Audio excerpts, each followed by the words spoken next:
Good evening guys. तो आज हम इंस्ट्रूमेंट नेविगेशन का एक काफ़ी इंटरेस्टिंग टॉपिक के बारे में बात करेंगे जो कि DJI है।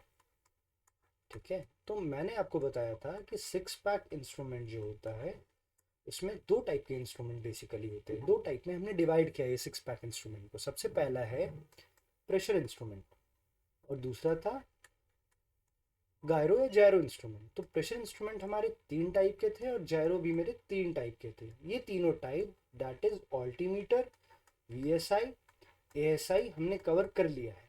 अब हम पढ़ने वाले हैं जायरो इंस्ट्रूमेंट के बारे में। जायरो का बेसिक्स मैं आपको ऑलरेडी इससे पहले वाले लेक्चर में बता चुका हूँ। सो अगर आपने नहीं देखा है तो पहले वो जायरो के बेसिक्स देख लेना, प्लेलिस्ट में चेक कर लो। उसके बाद DJI पढ़ना, तब ज़्यादा अच्छा से समझ में आएगा क्योंकि कुछ कॉन्सेप्ट्स यहाँ पे लगेंगे बेसिक्स। जायरो इंस्ट्रूमेंट में क्या आता है, तो एक तो मेरा DJI आता है, एक आर्टिफिशियल होराइजन आता है या एटीट्यूड इंडिकेटर भी जिसे हम कहते हैं, फिर टर्न कोऑर्डिनेटर या टर्न एंड स्लिप इंडिकेटर भी आता है। तो हम एक एक करके सबको पढ़ेंगे। आज हम पढ़ेंगे DJI के बारे में। सबसे पहले हम देखें DJI में हम पढ़ेंगे क्या। DJI में हम पढ़ेंगे कि इसका वर्किंग क्या है, कैसे होता है इसका वर्किंग, इसका प्रिंसिपल क्या है, ये कौन सा टाइप है, जायरो का कौन सा टाइप है ये, साथ ही में इसका RPM क्या होता है, डिग्री ऑफ फ्रीडम क्या है। इसके बाद हम देखेंगे कि इसके एरर्स क्या क्या होते हैं। साथ ही में हम लोग पढ़ेंगे, अच्छा ये एरर ऑफ एक्यूरेसी है। ठीक है, दो टाइप के एरर पढ़ेंगे, एक तो ये एरर पढ़ेंगे जो एक्यूरेसी से रिलेटेड, और एक दूसरा एरर भी पढ़ेंगे हम लोग। ओके, देन फिर हम लोग देखेंगे केजिंग नॉब के बारे में, थोड़ा सा पढ़ेंगे क्या होता है, कैसे काम करता है ये। दूसरा फिर हम लोग कुछ फैक्ट्स भी देखेंगे कि यार जब मेरे पास मैग्नेटिक कंपास है then why we are using DJI। क्यों हमें DJI यूज करना पड़ा है, हम तो मैग्नेटिक कंपास से भी अपना हेडिंग ले सकते थे। ठीक है, डायरेक्शन फाइंड कर सकते थे, तो हम वो देखेंगे। उसके बाद जो नेक्स्ट चीज हम देखेंगे वो है DJI के एरर। जो मैं बताया ना, ये दूसरा वाला पढ़ेंगे। DJI के एरर्स देखेंगे हम कि कौन कौन से एरर्स है।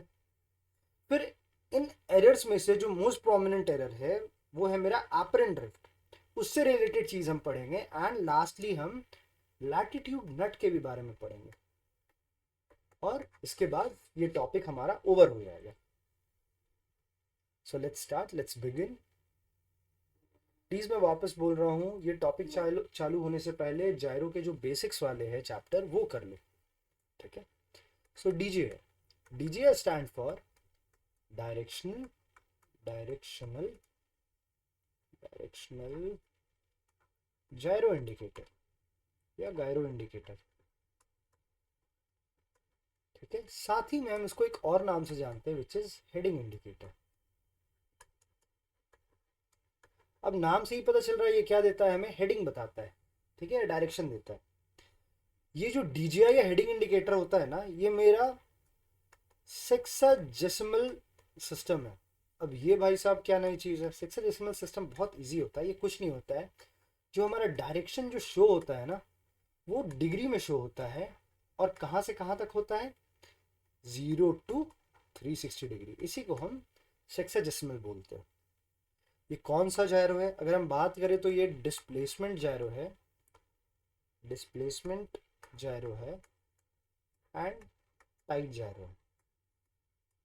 ठीक है, या फिर आप इसको ये भी बोल सकते हैं कि ये हॉरिजॉन्टल एक्सिस टाइट जायरो है। ओके, ये समझ में आ गया होगा। अब इसका थोड़ा सा बेसिक्स हम देख लेते हैं। तो DJI अगर मैं बताऊं, इसका वर्किंग के बारे में बताऊं, तो ये समझना DJI के पास ना फ्रीडम होता है टू मूव और to rotate in all three planes. But ये याद रखना, एक जो प्लेन होगा ना, one plane is tied to a particular direction. इसीलिए इसमें 2 डिग्री ऑफ फ्रीडम होता है। और मैंने बताया था जितना फ्रीडम होगा उसी का प्रोपोर्शनल क्या होता है, गिम्बल होता है मेरा, या डू डिग्री ऑफ फ्रीडम या टू गिम्बल। ठीक है, अब देखते हैं ये काम कैसे करता है। तो हमारे जो DJI है ना, वो जो टाइड है ना, मैं बता रहा हूँ ना, तीनों प्लेन में मूवमेंट उसका फ्रीडम उसको मिलता है, बट एक प्लेन में ना वो टाइड है। और वो किस पर्टिकुलर डायरेक्शन में टाइड है, it is tied at in the direction of true north, remember that. कभी कभी ऑप्शन में मैग्नेटिक नॉर्थ भी वो डाल देगा, तो डोंट गेट कंफ्यूज कि मैग्नेटिक नॉर्थ आप मार के आ जाओ, ट्रू नॉर्थ ही आपको याद रखना है। ठीक है, अब ये पता कैसे लगाता है, तो देखो, ट्रू नॉर्थ से जितना भी डेविएशन होता है ना, so DJI is tied in one of the plane to true north, and any deviation from true north will measure the angular displacement and indicate the heading. तो काम कैसे किया ये, कि कोई भी जो डेविएशन हुआ ना, any deviation from this true north, ये मेजर करेगा, क्या मेजर करेगा ये, एंगुलर डिस्प्लेसमेंट को, एंगुलर डिस्प्लेसमेंट को ये मेजर करेगा। ठीक है, और इंडिकेट करेगा मेरा क्या, this will indicate my heading. Okay, I hope you are getting the point. One second.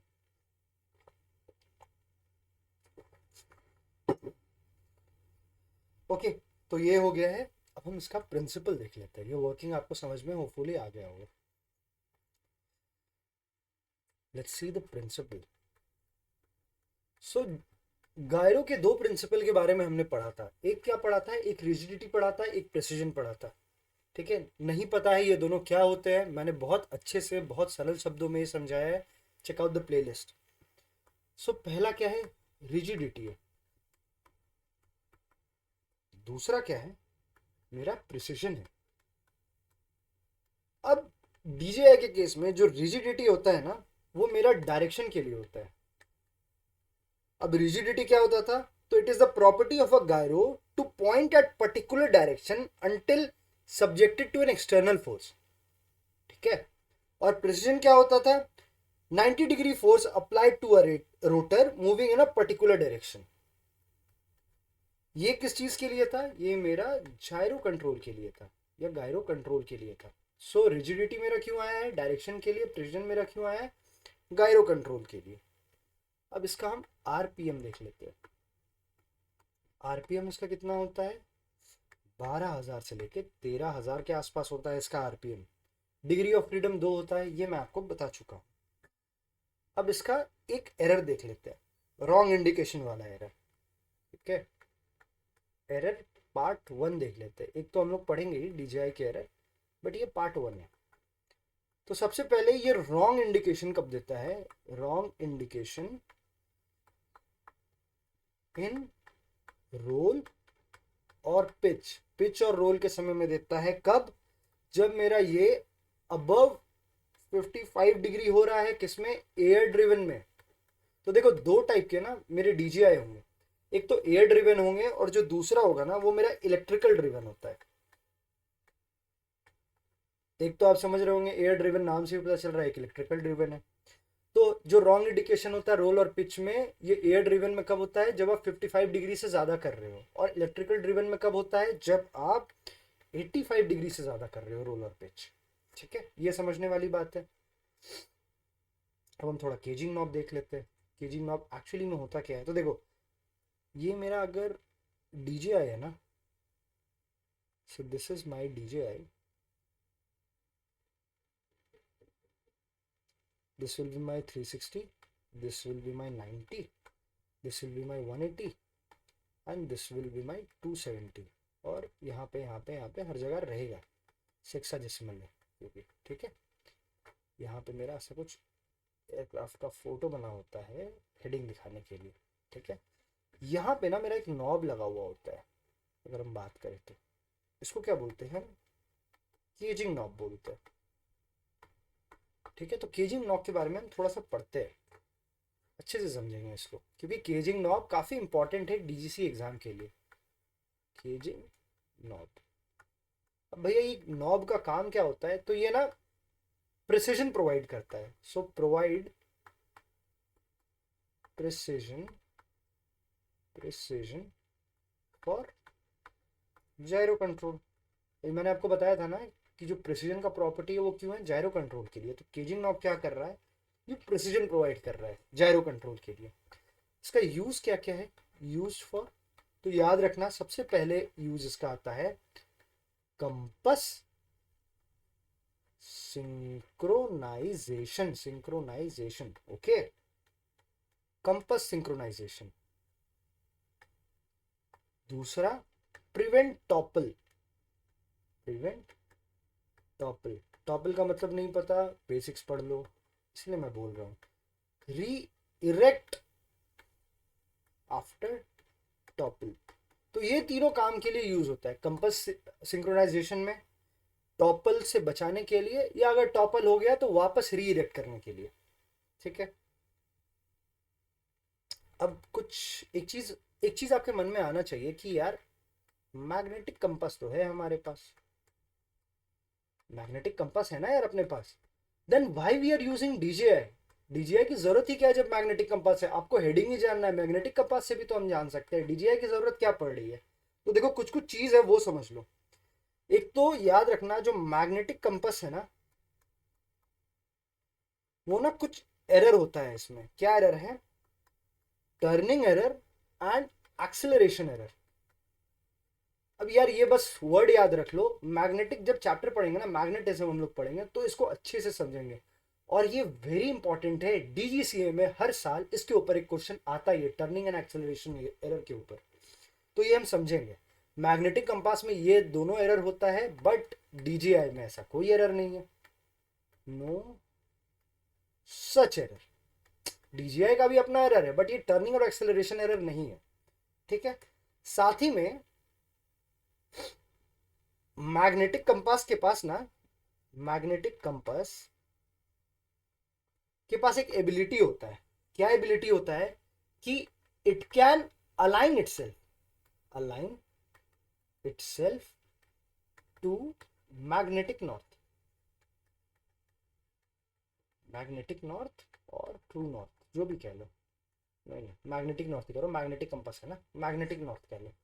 ठीक है, बट अगर हम यही सेम चीज देखें ना तो हमारे डीजीआई में नहीं होता है। डीजीआई में ये जो सेल्फ अलाइनिंग फीचर है ना, जो हमारे मैग्नेटिक कंपास में है, सेल्फ अलाइनिंग फीचर जो हमारे मैग्नेटिक कंपास में है, ये हमारे डीजीआई में नहीं है। ठीक है, इसीलिए इस फीचर को लाने के लिए हमने क्या किया, केजिंग नॉब को लगाया कि अगर सिंक्रोनाइज करना चाहते हो, कंपास सिंक्रोनाइजेशन चाहते हो या अलाइन करना चाहते हो कोई डायरेक्शन से मैग्नेटिक नॉर्थ से, तो आप कर सकते हो केजिंग नॉब के थ्रू। ठीक है, ये समझ में आ गया होगा। टाइप्स ऑफ डीजीआई मैंने बता दिया, दो टाइप के होते हैं, एक एयर ड्रिवन होते हैं, एक इलेक्ट्रिकल ड्रिवन होते हैं। जो एयर ड्रिवन होता है उसमें जो एयर आता है ना, वो कहाँ से आता है, एयर जेट से आता है। अब ये एयर जेट कहाँ होता है, आउटर गिम्बल में होता है, ये लिख लेना। टाइप्स ऑफ डीजीआई में दो टाइप के मेरे डीजीआई है। एक क्या हो गया, सो पहला इज मेरा इलेक्ट्रिकल ड्रिवन, दूसरा क्या हो गया मेरा एयर ड्रिवन है। अब देखो एयर ड्रिवन में जो एयर आ रहा है ना, ये कहाँ से आ रहा है, ये आ रहा है मेरा एयर जेट से। और ये एयर जेट कहाँ पे लगा हुआ होता है, तो ये डीजेआई के ना आउटर गिम्बल पे लगा हुआ होता है, जो बाहर वाला गिम्बल होगा ना उसमें लगा हुआ होगा। ठीक है, ये समझ में आ गया होगा। एक चीज जो आपको याद रखना है, डीजेआई को ना आपको रीसेट करना है एवरी 15 मिनट्स फॉर एक्यूरेसी। नहीं तो क्या होगा, otherwise the error will be 4 degree every 15 minutes. ये याद रखने वाली बात है। ठीक है, अगर ये समझ में आ गया है तो अब हम डीजीआई के एरर्स देख लेते हैं। तो first of all we see the errors of DGI. क्या एरर है, तो सबसे पहला एक एरर आता है, वो होता है गिम्बलिंग एरर। अब ये भाई साहब गिम्बलिंग एरर क्या है, बड़ा हार्ड लग रहा है ना सुनने में, वेरी इजी। तो देखो नॉर्मली जो गिम्बल होता है ना, वो 90 डिग्री टू ईच अदर होता है। अच्छा लिख के बताता हूँ, normally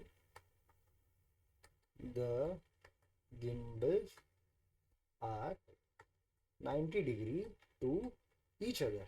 Okay,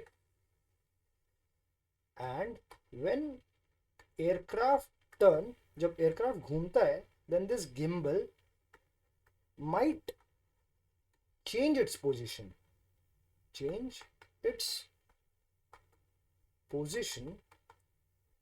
causing gimbling error. ये मैं बच्चों जैसा इसलिए लिख रहा हूँ ना, मैं ऐसे ही बोल के बता सकता हूँ ताकि आप भी लिख सको, ये नोट्स बना सको। ठीक है, तो गिम्बलिंग एरर समझ में आ गया होगा। अभी गिम्बलिंग एरर होता क्यों है, तो याद रखना टर्न के कारण होता है। ठीक है, बिकॉज ऑफ द टर्न। तो पहला एरर हमने देख लिया। दूसरा एरर क्या है भाई साहब DJI का, तो the second error is real wander. And what is real wander? Real wander is nothing but manufacturing defect, instrumental defect, okay, frictional effect defect. तो ये सब हो जाता है मेरा रियल वॉन्डर के अंदर। थर्ड क्या आ गया मेरा? Apparent wander. अब देखो, अगर रियल वॉन्डर, एपरेंट वॉन्डर आपको समझ में नहीं आ रहा है, वापस मैं बोल रहा हूँ, जायरो का बेसिक्स देख लो। जायरो के बेसिक्स देख लोगे तो DJI, artificial horizon, turn and slip indicator, ये समझने में काफ़ी आसानी होगी। एपरेंट वॉन्डर क्या है? तो apparent wander is the error cause due to earth's rotation. Earth के रोटेशन के कारण ये होता है। ठीक है, लाइक एपरेंट ड्रिफ्ट। ठीक है, और ये एपरेंट ड्रिफ्ट को हम लोग रिजॉल्व करने के लिए ना लैटिट्यूड नट का यूज करते हैं। लैटिट्यूड नट के बारे में हम लोग पढ़ेंगे अभी DJI एरर के बाद कि लैटिट्यूड नट होता क्या है, इसका वर्किंग कैसा है, काम कैसे कर रहा है ये। ठीक है, एपरेंट वंडर हमने देख लिया। अब एक और एरर आता है, error caused due hold on due to varying और रॉन्ग RPM। तो देखो, हमने RPM कितना देखा था कि अराउंड RPM जो इसका था वो 12,000 से 13,000 के अराउंड था। अगर RPM में चेंज आ गया तो भी एरर आ सकता है यार। ठीक है, fifth point is transport wander. अब ये ट्रांसपोर्ट वॉन्डर किसके कारण होता है? तो ये एयरक्राफ्ट के due to earth rotation plus aircraft movement east और वेस्ट। ठीक है, एपरेंट वॉन्डर में क्या था, मेरा अर्थ रोटेट कर रहा था but our aircraft was stationary. Okay, it was in ground only, but in transport wonder the earth is rotating and so the aircraft is also rotating in east or west direction, so you should remember this. अब हम पढ़ते हैं इसका last topic which is latitude nut। latitude nut help क्या करता है? तो it helps in compensating apparent drift। ठीक है, apparent drift मैंने आपको बता दिया, अर्थ के रोटेशन के कारण होता है जिसमें हमारा एयरक्राफ्ट स्टेशनरी रहता है। ठीक है, ये होता क्या है पहले वो देख लो। So it is a mechanical adjustment